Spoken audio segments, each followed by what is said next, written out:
Hello, I'm Nicola McGeady and you're watching Airtricity League TV. Well, this week we haven't got as many games to look forward to, but the three that we have, fingers crossed we make a few quid. Joining me now with all the latest betting news is tipster Raymond Doyle. Well, first up, Bray Wanderers will welcome the students to Carlisle grounds. Now, they will go into this game with obviously the home advantage, and of course they're 4 points ahead of their opponents on the table. Ray, what are the odds looking like? Do Bray Wanderers reflect value at 8 to 11? Yeah, you're right, Nicola. 7 versus 8 at the Carlisle grounds this Friday night. Bray Wanderers 8 to 11, as you were mentioning. If you do fancy the draw, that's 9 to 4. UCD, the students, they're 100 to 30. Do the fancy value? I think Bray Wanderers are going to win it. I think they're going to bounce back. They play Sligo Rovers there on Tuesday night. They were quite unlucky to lose 3-1 after pegging back to 1-all. The students, you don't know what's going to happen with them. They're still probably reeling from their 7-0 hammering from Airtricity, Nicola, but they did bounce back fantastically well to beat Galway United.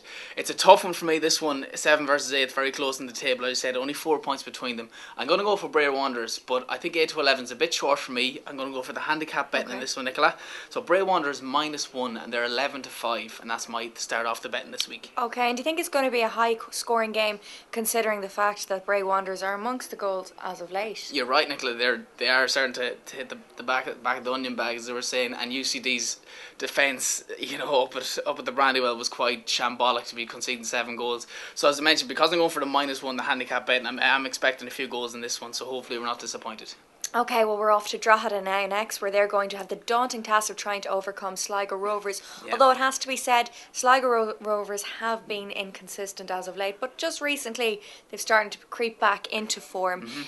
This will be the ideal opportunity for them to bag the 3 points and just move up that table. I think they have to win, Nicola. They're playing Drogheda. They really, I don't think they should be in the league. They should, because Sporting Fingal went bust. That's why Drogheda are in the Premier Division. They've lost the last 6 games. Can't buy a win for love nor money. The money's only going one way, and that's Sligo Rovers. They're 2 to 5 to win the match, Nicola. A home win for Drogheda is as big as 7 to 1. It's probably the biggest we've seen all season. If you do fancy the draw, it's 13 to 5. I could only go one way. This is not being biased from a Sligo Rovers fan myself, but I could, the money's only going for Sligo Rovers, and I think they're going to win it, and quite comfortably. I think just for the handicap betting again, we're going to go for that for a bit more value.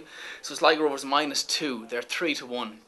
So they're looking for a 3-0, obviously, or 4-1 victory. So I think they can get that in the bag for Paul Cook's team. So -2, 3 to 1 for me. All right, good stuff. Well, we know the Airtricity League fans love to have a first goal scorer bet. So who's looking on form? Well, I mentioned about the Bray Wanderers game on Tuesday night at the Showgrounds. Owen Doyle, a fantastic hat-trick for Sligo Rovers. He's got 4 all season. He's priced up at 7 to 2 for first goal scorer, and I'm going to have a look at that one for the weekend. Okay, good stuff. Last but not least, we're off to Terryland Park, where Galway are going to take on the Dubliners Bows. Again, this is going to be a very tough task for Galway and Sean O'Connor's men. Looking at Bows, they again are inconsistent, but if they want to move up, this again is one of those ideal games where they can possibly grab 3 points. Must win for Bows if they want to keep the pressure on Shamrock Rovers, who aren't playing this weekend in the Premier League. They're playing their bogey side, Nicola. I mean, everyone's going to remember I think the second last game of last season. Everyone thought Bows were going to win the league, and they went to Terryland Park and lost. Galway actually bet them this year as well in Dalymount. So they're going to relive that nightmare then? Well, I don't think so. I think Bows are going to finally, put this to bed, if you like. They're 1 to 2 to win the match. If you fancy Galway United, who are on a similar run to Drogheda, lost their last 6 games on a shocking run. They're as big as 5 to 1 with the draw 5 to 2. So for me, I'm not going to go with the handicap betting because I think this is Bows' bogey team, but I'm going to go Bows to win the game 2 to 1 on. Okay, so Ray's sticking with the favourites this week, although he is looking at value with the handicap betting. So would you be brave enough to put them in a treble, what you've suggested, and what price would we get? Yeah, just having to speak towards our traders today about a possible treble for all this. So if we're going for Bray -1, Sligo Rovers -2, and Bows, as was mentioned, at 2 to 1 on, a treble for that, Nicola, is just short of 20 to 1. So maybe a sneaky tenner for the weekend might be... Yeah, you'd have a nice thick wallet if that was the case. Absolutely. Okay, well, that's it from us this week. Thanks for the tips, Ray, and fingers crossed you're on to a winner.